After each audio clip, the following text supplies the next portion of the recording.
Ayan, good afternoon po sa atin mga kasaksid. Ayan, for today's video, naandito po tayo. Ayan, nakikita nyo, napakalawak. Grabe, no? So, nandito po tayo sa Agrimac. Kung alam nyo po yung Agrimac mga kasaksid, at kung nabisita nyo na po siya, ito po yung pinaka-main office po nila mga kasaksid. At yan, pag makapasyal, pwede rin po kayo mamasyal dito. At i-review po natin yung mga unit nila, yung mga agri-products. And kung madaanan din natin pati yung mga pang-construction po ng mga machinery nila, pwede rin po natin ma-review po yun mga saksid. So yun, simulan na po natin yung video mga saksid. Let's go!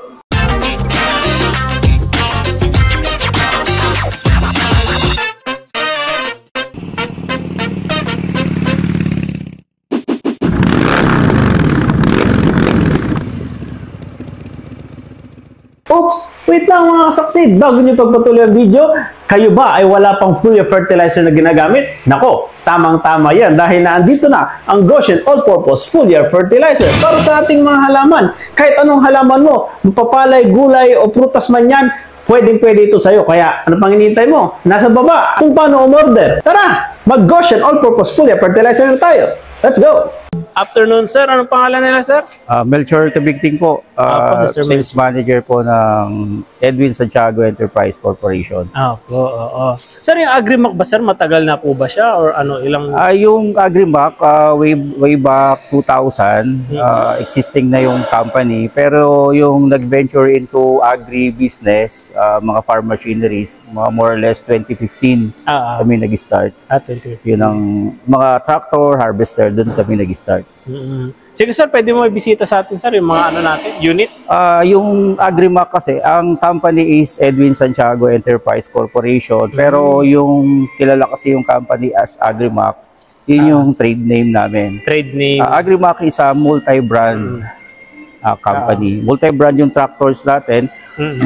Meron kaming made in Japan, China, and Thailand. So, yung customers natin, kung medyo sa budget is kapos, pwede tayo mag-offer ng ibang tractor. Kung yung iba naman, mas maselan, pwede tayo mag-offer ng mas mataas na kalidad ng tractor.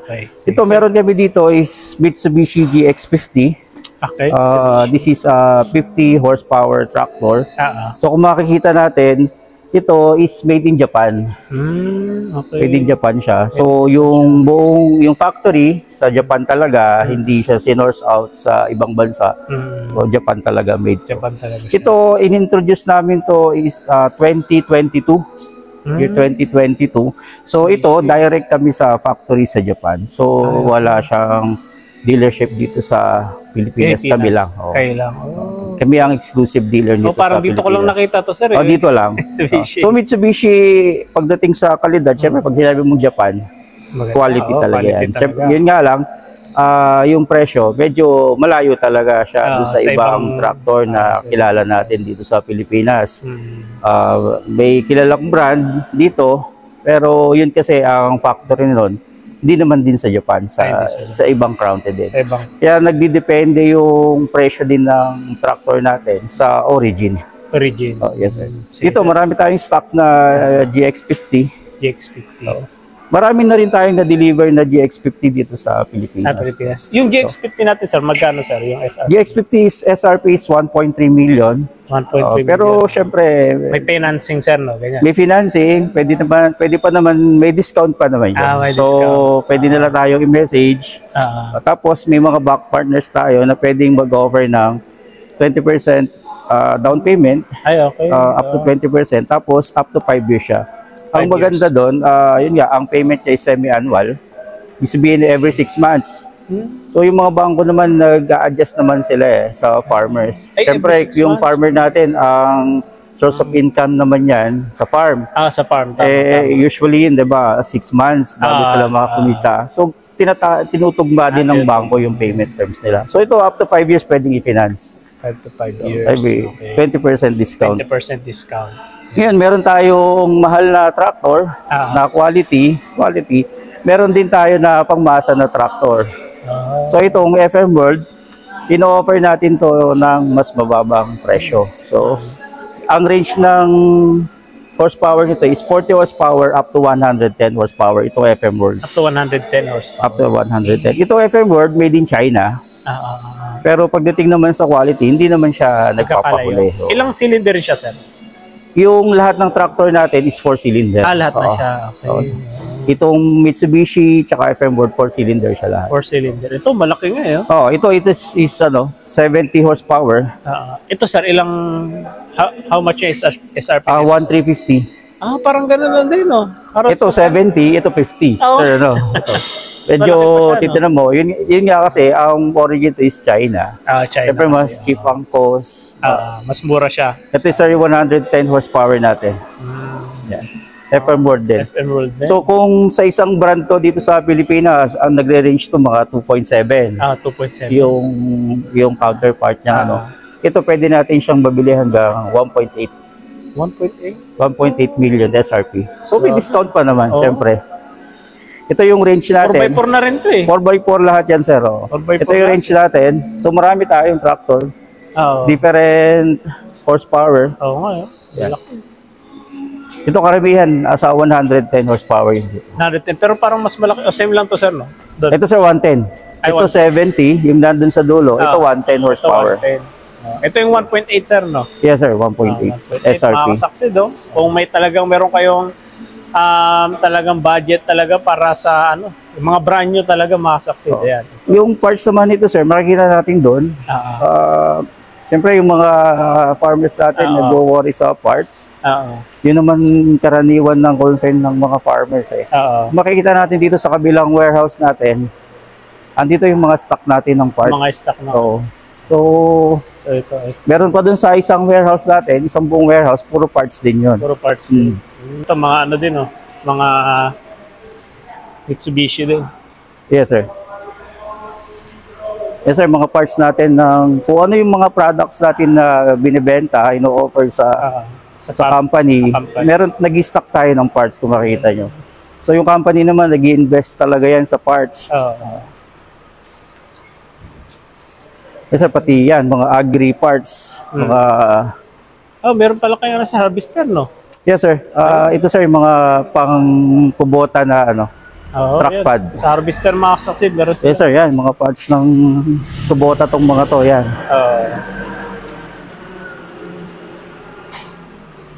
Yan, ito naman yung isa sa mga rin nila makasaksid. Ayan, sir, kung anong product na binibenta natin in the market, andito yung parts niya. So, kasalukuyan, nag-invest tayo sa parts. So, kung makikita nyo, inaayos natin po yung warehouse ngayon para mas maayos po yung kanya-kanyang parts ng product natin. Yan, diretso po yan, puro parts lang ng tractors, harvester, loader. Dito, sir, pwede sila mag-walk-in, no? Pwede po sila mag-walk-in dito. Actually, yung ibang brand, sir, na loaders, tsaka ng mga tractors na ibang kliyente, dito nagpupunta para bumili. Para bumili. Kasi yung ibang nabili nilang, bumili sila sa ibang brand, tapos kasukat naman, marami po kasing kasukat dito. Maraming kasukat. Saka maraming available. Sir, depende sa halimbawa dito, yung mga Agrimac loaders, ito yung parts niya.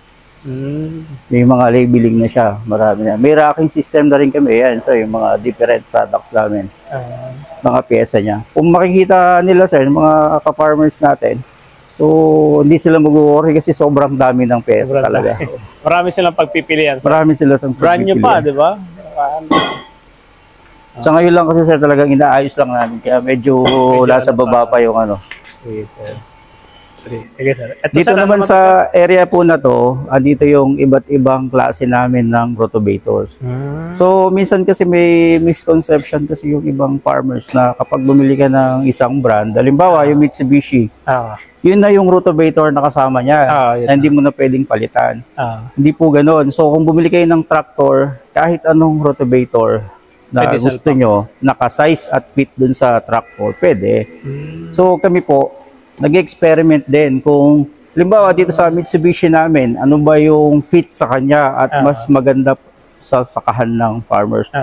Dito po kasi sa Pilipinas, iba-ibang probinsya, iba-iba yung lupa. Iba-iba yung lupa. So, hindi mo pwedeng ikabit yung rotovator ng fit para dun sa malagkit na lupa, sa matigas na lupa. So kami dito sir, marami kayong pagpipilian. So meron tayong ito yung mga RX Roto natin. Iba-iba din po 'yan. May 36 blades, 75 blades, 60 blades. Meron po tayo, may range po tayo yan. Kaya minsan nakikita niyo sir, may tractor na iba yung nakasaksak na rotavator, pwede naman kasi yon. Depende kung ano yung tingin ng farmer na mas maganda dun sa sakahan niya, sa lupa niya. Magkano pala sir yung mga rotavator natin na RX 175? Itong mga rotavator natin sir, nag-range po ito ng 130,000 to 160. 130 to 160? Yes sir, depende po sa klase. May konting discount pa naman syempre kapag para sa mga farmers natin. Para sa mga farmers. Katulad dito sir, kung makita nyo yung sa kabila, RX na Roto. RX. Tapos dito sa kabila, may Mahindra tayong Roto. So, depende kung ano po yung magiging option ng kliyente natin. O pag gusto nilang pagpilian yung yes, sir. makuha. Itong Mahindra Roto, sir, made in Thailand to. Made in Thailand siya. In Thailand so, siya. kasalukuyan, yan yung din-develop po namin na ni-introduce sa farmers natin, na mga kasaka natin na pwedeng alternative na rotavator. Hindi lang yung nakasanayan nila kasi marami po. Marami. Ito naman sir sa kabila. Ito sir, nilalagay ito sa mga harvesters. Parang ano ito sir? Right sa corn header. Corn header. Corn header sir. Ina-attach po sa mga. Ito sir, pwede sa 70 horsepower. 70 horsepower. Magkano naman yung ganito sir? Ano sir, 480 to 500,000. 480 to 500,000. May discount pa syempre. Discount pa. Okay. Sir, dun sa kabila, mga RX Roto, dito naman mga Mahindra Roto.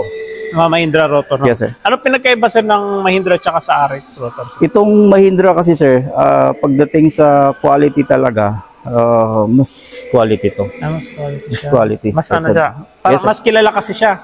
Tsaka yung Mahindra kasi sir is #1 tractor company sa buong mundo. So, kahit research nyo yan sir, sa #1 sila.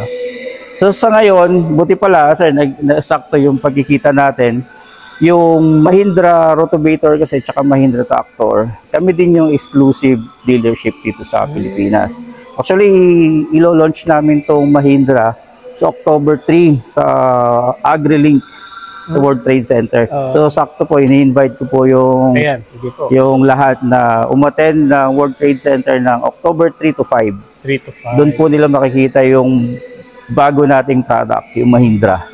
So yung itsura niya, makikita natin po doon. Yung performance niya, papakita natin doon. Ayun, mga kasaksid.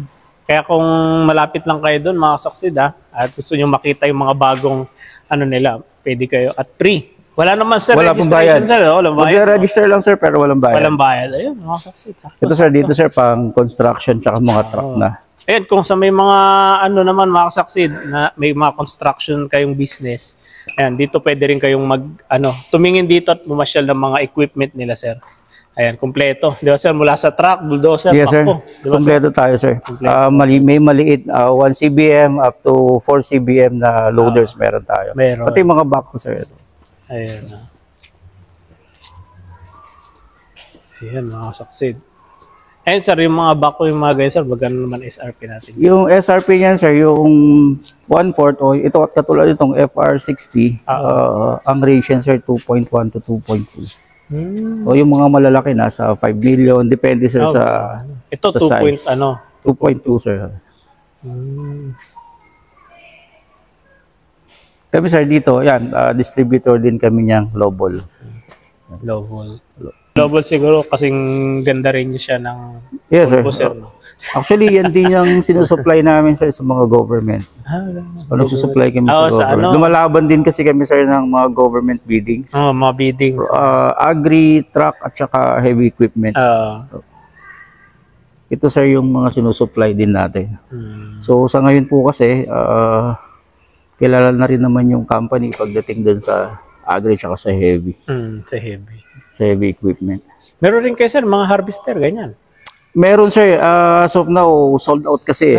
Wala tayong makita kasi Anong sobra. brand yun, sir? Yung ano? Meron din kaming low vol sir na harvester. Meron, Opo, meron. meron din. Okay. Magkano kaya yung gano'n, sir? Yung Nasa 1.4 sir ang SRP. So malayo po yung difference sa competitor natin. Oo, kasi... So sa ngayon din po, nilaunch din po namin yung low vol nung last week.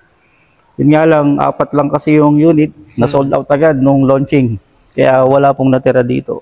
Pero first week hanggang second week na October, may darating po ulit. Papakita natin sa mga saka natin yung ano. Yes, sir. So yun, sir, bago matapos tong videos, ano yung pwede nyong may ano sa kanila, sir, sa pagpupunta dito or kailangan nilang gawin? Sa mga kasaka natin, ang gusto lang naman din po namin sabihin sa kanila is marami ng alternative machineries na syempre alam natin na yung sa culture natin dito sa Pilipinas, kung ano yung nadatnan nating brand, yun na lang yung alam nating maganda. So ngayon po marami na, meron na tayong mga Lovol, Mahindra, Mitsubishi na alam natin na pwedeng mag-compete sa quality. Pati na din po syempre sa sa price. Kung gusto niyo po, pumasyal po kayo dito sa aming warehouse. Located po kami sa Bagong Sikat, Cabiao, Nueva Ecija.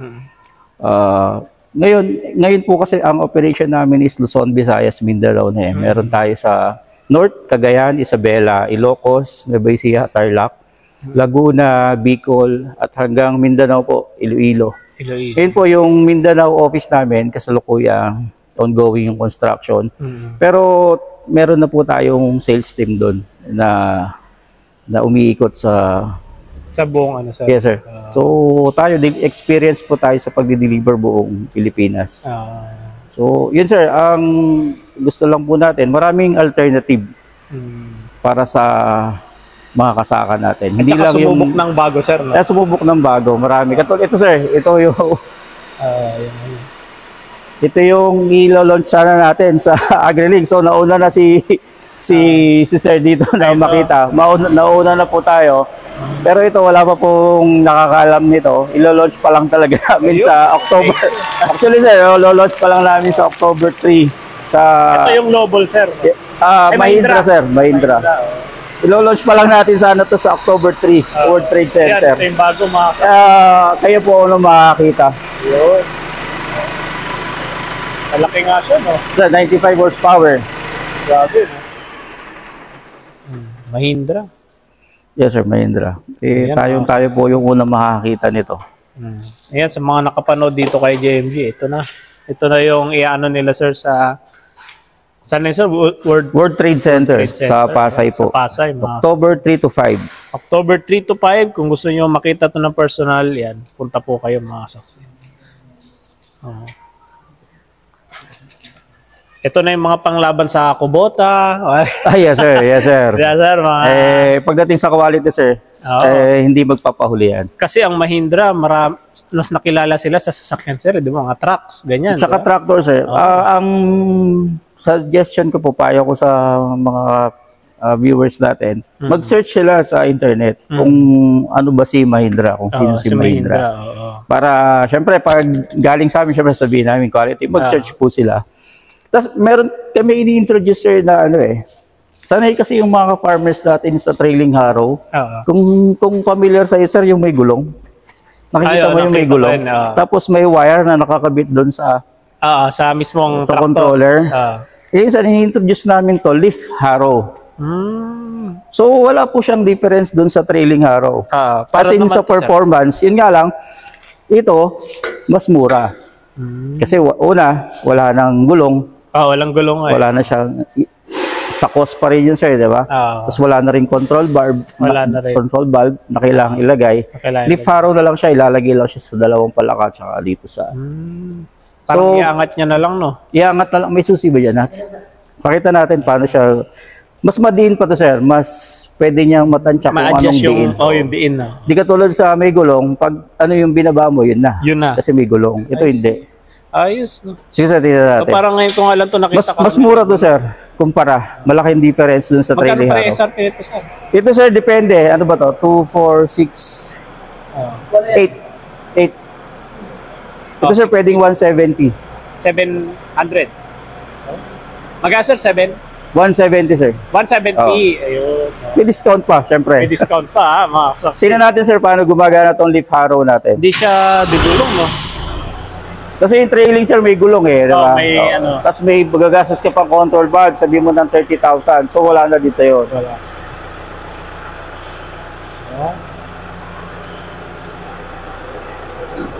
Ayun. Ay, yan, sir, yung ano niya. Hindi So, ako talaga. walang difference sa trailing harrow, pwede mo siyang itaas baba. Yung palaka yung nagko-control doon sa Na-adjust mo lift pa? niya. Yes, sir.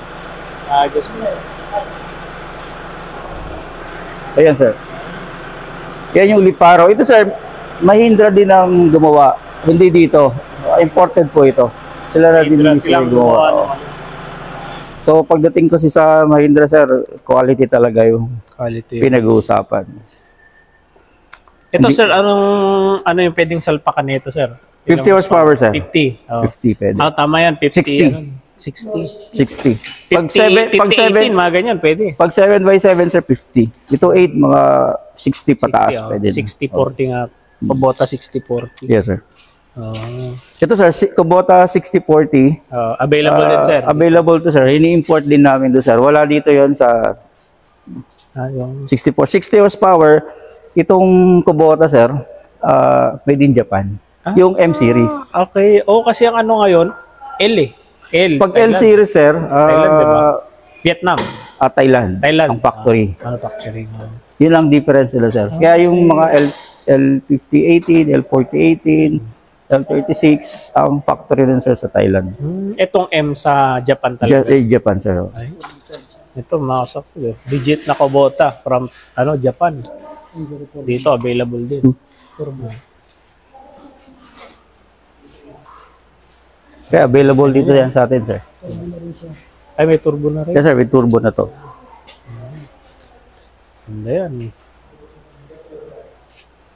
Ito sir, magkano yung price nyo naman ito sir? SRP, sir, is 1,550 with rotovator. Mas malaki yung makina niya dito sa L50. Kasi Oo, sir. 50 lang Oo, yun. sir. Mas malaki yung makina.